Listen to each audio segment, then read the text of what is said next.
Foodies, aku dan Jeffrey Nicole miripnya plek ketiplek, cakep pak. Yang nggak setuju harus jaga jarak. Tuh lihat, aku lagi ngulek karena mau jualan rujak. Foodies, tuh lihat. Mantap guys. Ini mah bener-bener ya, Jeffrey Nicole tolongin. Ini nguleknya banyak banget. Jelas aja nguleknya segini banyak Foodies. Katanya sih Kang Teddy ini tukang rujak paling rame se-Kabupaten Bandung. Apa iya? Jualan mulai dari jam 10 pagi, jam 2 siang alias 4 jam only, udah ludes semua jualannya. Dahsyat ya Kang. Nah yang bikin makin unik, jelas penampilannya Kang Teddy nih Foodies. Rapi pisan from head to toe, ya kan? Mirip-mirip lah kayak pegawai kantor SCBD, asik. Nah kalau penampilan aja diperhatiin sebegitunya, apalagi rujaknya nih Foodies. Tuh jadi penisirin. Katanya ini nguleknya dadakan Foodies, jadi itu masih seger gitu Foodies. Jadi kalau di rujak-rujak yang lain kan itu bumbunya tuh udah jadi dibawa ke rumah terus dijual. Kalau di sini tuh memang ngulek dadakan ya. Dadakan ya. Tiap harinya nih, Kang Teddy bisa bolak-balik ngulek sampai 5 kali di cobek raksasa ini. Kalau dihitung-hitung sih, maksimal bisa mencapai 45 kg bumbu rujak yang diulek tuh Foodies. Atau setara dengan bumbu 500-an porsi rujak. Wadidaw, ini mah bukan lumayan lagi. Sambil jualan bisa sekalian nge-gym ya Foodies. Bahan bumbu rujaknya sih kayak rujak buah biasa. Ada kacang tanah, asam jawa, cabai rawit, garam terasi, dan gula merah. Tapi katanya nih Kang Teddy pilih yang kualitasnya paling top biar rasanya nggak kaleng-kaleng. Ini bisa santai dikit nggak? Ini agak takut gitu loh. Terbiasa tangannya cepet. Oh terbiasa. Langsung gini, oke lah. Wow. Soal buah juga nggak coba-coba nih Foodies, semuanya pilihan. Mulai dari bengkuang, belimbing, nanas, jambu kristal, jambu air, sampai ke dondong. Desus pilihannya just for you. Chop, semua buah dipotong-potong ya sampai mengudung. Duh, siapa yang gak kegoda sih melihat beginian? Wow.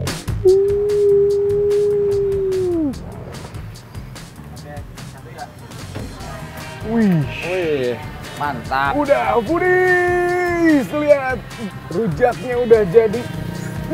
Seger banget kayaknya nih. Kita lihat yuk bagaimana rasa bumbunya. Let's go. Bumbu rujak yang dibikin dadakan plus buah-buahan super segar beneran combo maut nih. Yuk kita cobain yuk. Bumbunya udah mantep banget. Pedesnya pas. Kalau aku suka pedes ya, jadi memang pedesnya tuh pas. Terasi, kemudian kacang, gula, dan cabainya itu pas banget Foodies. Makanya ini jadi salah satu favorit di sini. Dan yang bisa Foodies kelihatan tuh, kacang-kacangnya tuh dia tuh masih ada yang utuh gitu Foodies. Ini menambah sensasi makan di rujak ini Foodies biar ada kriuk-kriuknya gitu. Buah yang dipilih emang biasanya tipikal buah-buahan rujak itu Foodies. Muda, bertekstur, pokoknya nyegrak gimana gitu. Yang kalau ketemu sama bumbu kacang lekoh tuh manis dan juga gurih. Wih jadinya cocok banget. Auto meremelek saking segernya. Pokoknya mah duet maut ya. Ngeunah pisan mah kata orang Sunda. Foodies, jambu merahnya habis. Kang, itu yang merah apa Kang? Semangka, boleh deh Kang, boleh. Boleh Kang. Ini tuh gantinya jambu merah gitu. Gantinya jambu merah. Itu.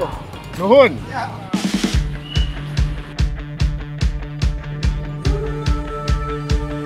Cus Foodies langsung aja gaskan ya ke alun-alun Soreang biar nggak ketinggalan nih buat nyobain rujaknya Kang Teddy yang berhasil mengguncang sosmed saking viralnya.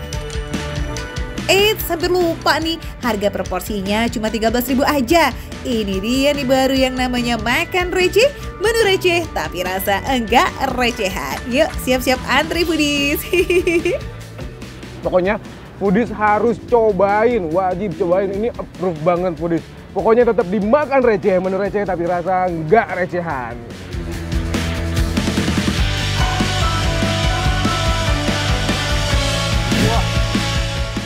Foodies yang biasa sarapan pakai roti, bubur, minggir karena kali ini ada ya kita mau cobain sarapan khas Minang nggak pakai basa-basi. Ada ketupat, ketupe.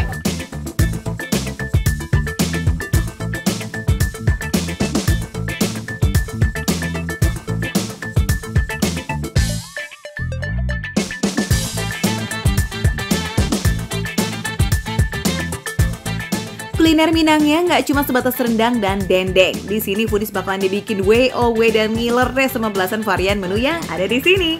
Ketupe alias ketupat yang jadi makanan beratnya ini gak cuma satu foodies tapi langsung dua pilihan, yakni ketupe cubadak dan ketupe pakis yang jadi primadonanya. Bedanya kalau ketupe cubadak itu pakai gulai nangka, sedangkan ketupe pakis pakai gulai daun pakis. Nah tinggal pilih deh tuh sesuai selera kamu ya. Soal lauk banyak banget nih pilihannya foodies, mulai dari yang standar kayak telur dan juga rendang. Kalau masih kurang bisa nambah tunjang. Mau semuanya? Boleh dong, barbar yes. Dua lauk kurang cukup, kita tambahin satu lagi nih, telur rebus. Oke. Dah, ini udah? Ini dong. masih makan tengahnya. Kita ada makanan pembuka, ada makanan penutup juga. Nggak kaleng-kaleng emang ya sarapan khas Minang ini ya. Mantap tuh, keluarkan semua yang endes yang ada di Bopet Sultan Raja ini yaudah, jangan ada yang tersisa. Dan sesuai yang dibilang udah tadi ya foodies, kalau ada appetizer sama dessertnya. Wih, ini sih udah ala-ala fine dining pula nih, alamak. Ya udah cus, kita mulai dari makanan pembukanya ya. Ada kerupuk kuah mihun dan pisang goreng katan.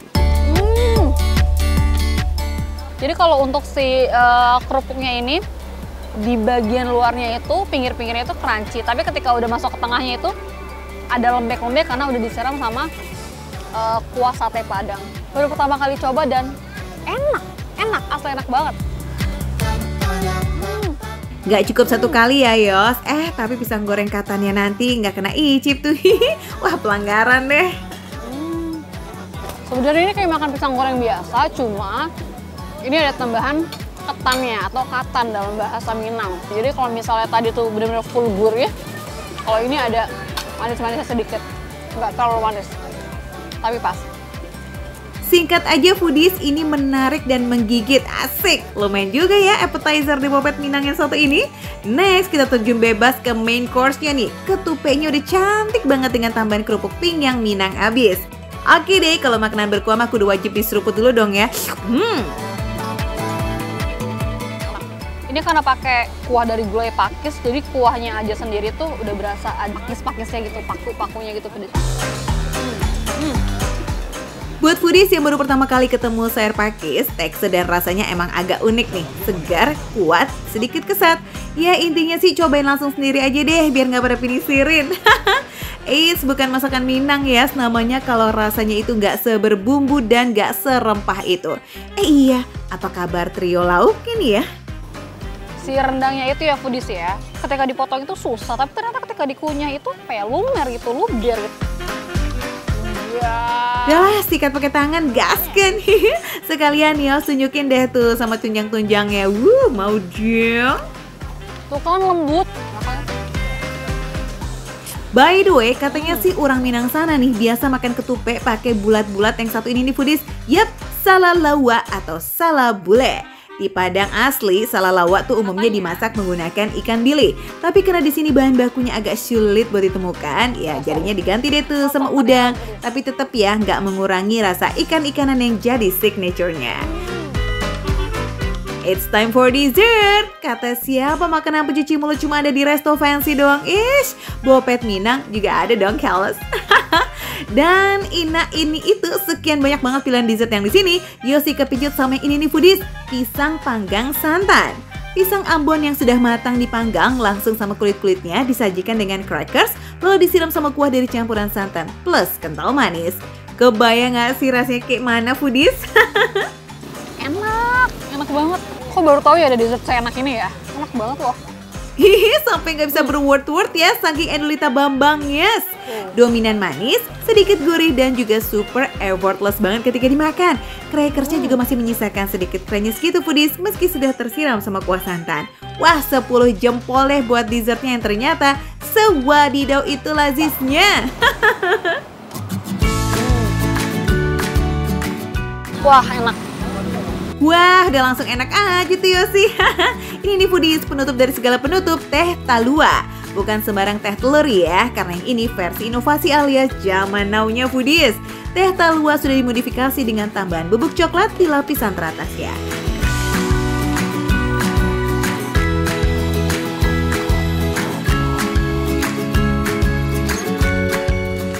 untuk foodies yang mungkin kurang suka sama rasa-rasa ataupun bau-bau amis dari telur, teh talua yang bubuk coklat ini bisa jadi pilihan sih. Tehnya enak banget, ini katanya diracik sendiri, tapi bener-bener seenak itu, tehnya wangi juga. Foodies yang gak suka amis telur tapi tetap nekat buat cobain teh talua kekinian adalah jawabannya ya guys. Rasanya itu aman banget dan tentunya menambah experience sarapan yang lain daripada yang lain. Cobain! Ini lokasinya ada di kawasan Sukasari, persis banget di pinggir Sungai Cisadane. Namanya adalah Bopet Sultan Rajo, harganya mulai dari Rp4.000. Makan receh, menu receh tapi rasa gak recehan.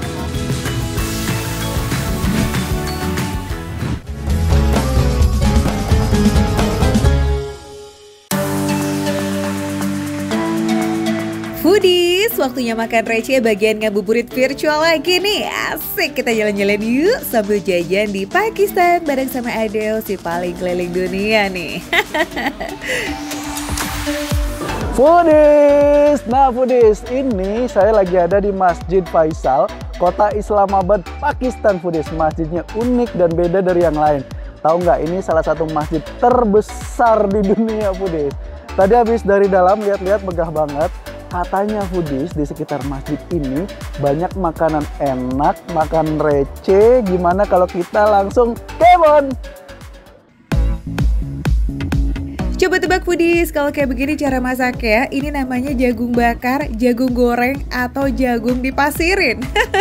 Atau jangan-jangan jagung dicelurit nih ya Foodies.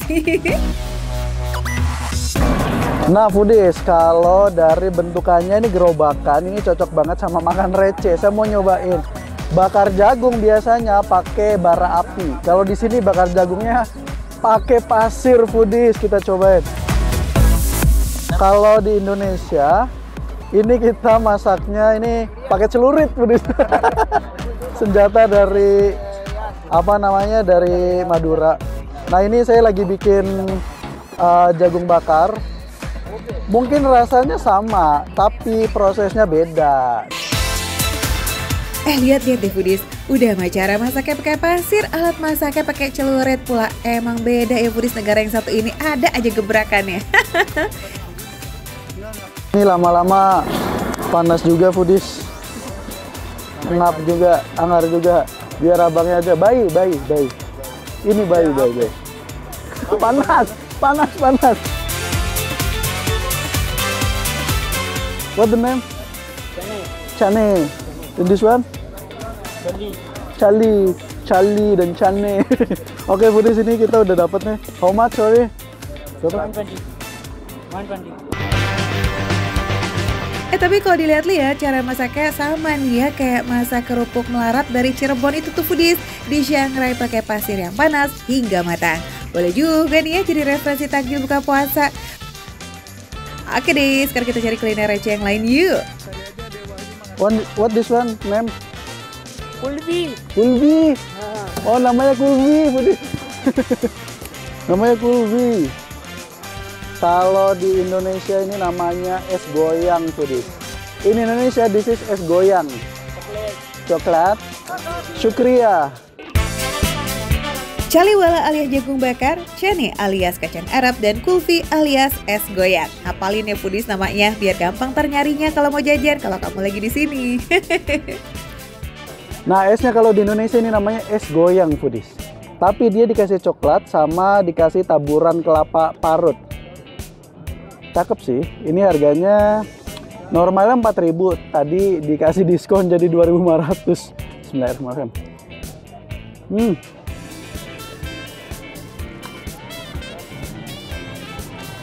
Sumpah ini enak banget. 2.500 seenak ini. Ini perpaduan rasa coklat, rasa susu, sama ada taburan kelapanya ini. Jadi bikin gurih, digigit jadi kriuk-kriuk. Ini enak Foodies sumpah. Kalau di Pakistan atau di India, es krim itu disebutnya kulfi Foodies. Terbuat dari susu yang dibekukan dan biasanya tuh rasanya manis kayak kamil. Wih, ngomong-ngomong ini seger banget ya buat buka puasa. Asli, Ini the best rasanya. Manisnya pas, nggak bikin gatel. Walaupun sebenarnya coklatnya banyak foodies ya, tapi nggak terlalu manis. Ini enak banget, manisnya pas banget di tenggorokan. Dan yang saya suka tadi ada kelapanya, jadi ini bikin gurih ketika dimakan. Ini kriuk. Nah, kalau yang ini namanya cane alias kacang Arab foodies. Baru tahu ya foodies ada kacang Arab disangrai atau dibakar pakai pasir kayak begini. Kira-kira rasanya gimana tuh Del? Enak nggak sih? Ini kalau di Indonesia namanya kayak kacang Arab gitu loh foodies. Cuman kan kalau di Indonesia biasanya udah mateng ya foodies ya. Kalau ini tuh mentah tapi dia dibakar pakai pasir kayak tadi gitu loh. Cobain deh. Masih anget nih. Baunya sih bau hangus, tapi kayaknya bismillahirrahmanirrahim enak tuh. Ini enak. Ternyata kacang Arab kalau dibakar pakai pasir kayak gini, ini jadi rasanya meningkat enaknya foodies. Selain kacang Arab sama jagung, biasanya ada juga jenis kacang-kacangan lain foodies seperti kacang tanah, kuaci, dan masih banyak lagi. Tapi karena Baijannya udah jualan dari pagi, jadi yang nyisa tinggal jagung sama kacang Arab doang nih. Ya udah nggak apa-apa, nanti dicoba di tempat lain ya Del. Sebetulnya ini mungkin kalau udah nggak panas nih, agak lamaan dikit, dia makin keras dan dimakannya kriuk. Tapi so far, menurut saya ini lebih enak daripada foodies makan kacang Arab nggak diapa-apain. Ada kenyalnya, ada gurihnya, ada kriuknya. Meskipun kelihatannya gosong, tapi ini nggak pahit, sama sekali nggak pahit. Asli ini enak foodies. Oke deh, sekarang kita tinggal cobain si jagungnya aja nih, sikat. Nah, yang ditunggu-tunggu. Kira-kira bedanya jagung bakar dengan pasir sama jagung bakar dengan bara, apa ya rasanya foodies bedanya? Kalau jagung bakar pakai bara kan kadang suka bau hangus gitu foodies. Ini saya lagi ngeluarin pasirnya dulu, ini sih seremnya sih. Pada nempel. Untuk harga satu jagung bakar ini cuma Rp80 Pakistan doang tuh foodies, alias Rp4.000.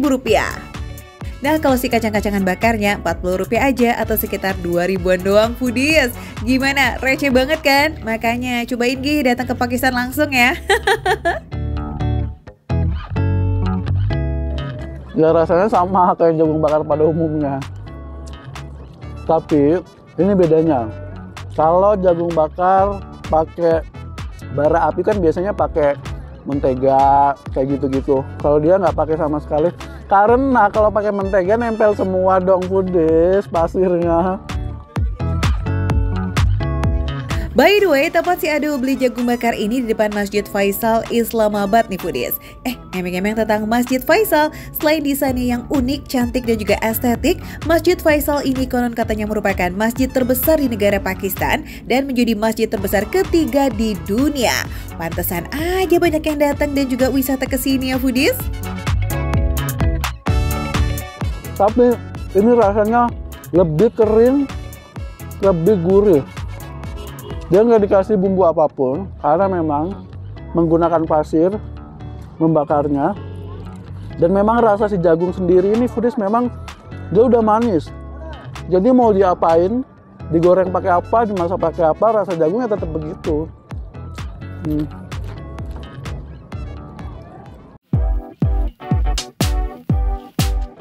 Nah, kalau yang jual jagung dan kacang-kacangan bakar begini nih di Pakistan tuh ada di mana-mana foodies, dan mereka jualan keliling dengan gerobak dorongnya yang khas dan sangat tradisional banget.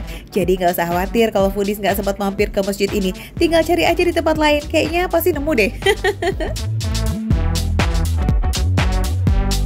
Nah foodies, kalau foodies datang ke kota Islamabad, Pakistan wajib mampir ke Masjid Faisal. Ini megah banget. Beda dari yang lain bangunan masjidnya foodies, dan tentunya banyak makanan receh yang enak di sekitar masjid foodies. Terus saksikan makan receh karena hanya dimakan receh, menunya receh, harganya receh, tapi rasanya tidak recehan foodies.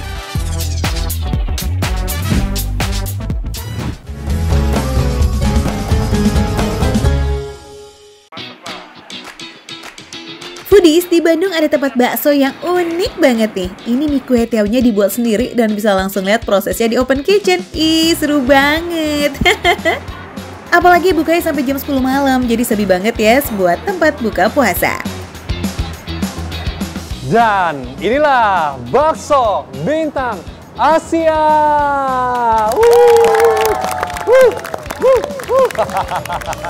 Heboh sendiri ya. Foodies, kalau lihat yang dine-in aja serame ini pasti rasanya nggak main-main nih. Ini yang paling jagoannya apa aja teh? Kalau untuk bakso, kita memang bakso itu beda banget dengan yang lain.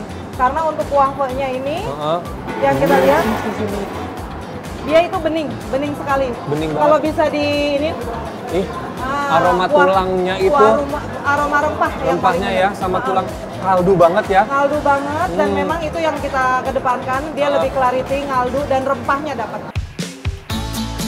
Foodies, proses rebus kaldu di sini selama 8 hingga 10 jam itu buat ngehasilin rasa dan aroma rempah yang nendang banget. Tapi nih yang bikin bakso bintang Asia semakin spesial, ada kue tiaw yang homemade dan semua prosesnya itu benar-benar fresh tanpa nyetok Foodies. Oh jadi, ternyata Foodies cara bikin kue tiaw itu dialasi dulu sama kain ya. Betul. Disiram, ditutup. Selama 3 menit kita tunggu sampai dia sudah matang sekali. Oke. Karena kalau kurang matang juga nanti akhirnya jatuhnya dia tidak bagus, ya banyak sobek. Oh Seperti ya, itu. takutnya nanti belum matang sempurna, Dan tidak kenyal. tidak kenyal. Jadi pas dikena kuah itu cepet sobeknya ya. Betul. Nah yang beda di sini tuh pakai olesan minyak bawang Foodies, makanya rasa kue tiawnya aja udah gurih dan wangi banget sebelum dicampurin kuahnya. Kue tiaw yang udah jadi langsung dipotong-potong dan di blanch sebentar tuh Foodies supaya teksturnya makin kenyal. Yuhu Foodies, ini dia yang dipesan sama Kiki, ada bakso campur kue tiaw goreng plus juga cemilan lumpia saus Vietnam. Wih, semuanya menggugah selera ya. Gaskan yuk kita cobain baksonya dulu. Anyway, busway Foodies, di bakso bintang Asia nggak ada saus-sausan loh, biar cita rasa kuahnya tetap ori dan juga otentik gitu Foodies. Ini kuahnya bening banget, super bening gitu kan. Jangan diremehkan dari covernya, dari penampakannya. Ini walaupun bening itu gurih banget. Nah, ini Foodies untuk encernya kan kayaknya biasa aja ya. Tuh.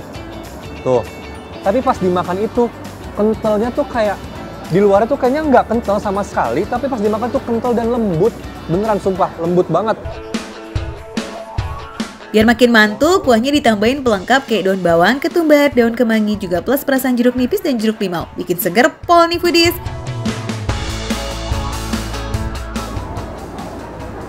Wah, lebih keluar lagi, lebih dar-der-dor lagi rasanya nih setelah diperesin sama jeruk, berjerukan sama daunan, jadi lebih seger, mantep. Ada ekstra topping juga loh, kayak ceker tanpa tulang, tetelan, babat, sengkel, dan juga urat. Bebas pilih sesuai selera kamu. Pantesan ya rame banget, rasanya nggak ada lawan. Cocok banget nih buat Foodies yang pulang terawih masih lapar ya kan? Langsung melipir ke bakso bintang Asia. Yuk kita geser dulu baksonya nih. Sekarang giliran nikmatin kue tiaw goreng dengan campuran telur bebek. Gak lupa pakai acar timun, wortel, toge, dan tetap ada dagingnya nih Foodies. Nah Foodies, uniknya menu ini dibuat tanpa kecap, jadi ada sensasi baru makan kue tiaw yang lebih gurih dan tetap maknyus pisan. Lagi dan lagi, ini udah kayak berasa makan tetelan atau jelly. Lembut, bukannya empuk lagi tapi ini lembut. Dan ini rasa kue tiawnya ini, walaupun tidak dipakai kecap, tapi enak banget. Identik dengan smoky, ya kan? Smoky banget. Oke, dia makan sambal, rasanya jadi makin mantep, nggak merusak rasa aslinya. Pakai tambahan acar juga timun sama wortel tuh kayak rasa segernya langsung ngena banget loh Foodies. Makin klop sih sama kue tiaw yang gurih dan juga dagingnya yang juicy. Ini lazis. Nah, lagi yang goreng-goreng, lumpia sapi saus Vietnam. Wow. Foodies, dari banyak kecemilan di bakso bintang Asia, lumpia ini jadi favorit banyak orang. Karena lumpianya pakai rice paper, jadi teksturnya itu lebih renyah dengan isian daging sapi dan udang yang gurih abis Foodies. Sausnya itu manis dan super kental banget. Ini berasa kayak makan di Vietnam ya. Enak. Garing. Kulitnya tuh garing. Ini pakai kulit yang pepper rice ya. Garing dan kenyal. Dan isinya itu padat banget. Langsung kita glek-glek-glek sama si air kelapa. Wah, lihat dong, kelapanya muda banget. Tuh, wow, aku suka yang muda-muda. Aduh, nikmat banget. Seger dan ini kelapanya dingin. Gak perlu ragu ya foodies, semua menu di sini sudah terbukti approve banget, gak ada yang gagal. Nah foodies, bakso Bintang Asia buka dari jam 7 pagi sampai jam 10 malam. Jadi pas banget nih buat pilihan buka puasa, tapi harus gercep karena udah pasti rame pol foodies. Nah kalau kamu ketinggalan nih, tenang, bisa bungkus buat sahur biar makanan bergizi lazisnya tetap on point ya. So foodies, langsung meluncur aja yuk ke bakso Bintang Asia yang ada di Jalan Sabang nomor 63 Cihapit, Bandung. Udah deh, percaya sama tim makan receh sama aku. Karena makan receh, menu receh tapi rasa enggak recehan.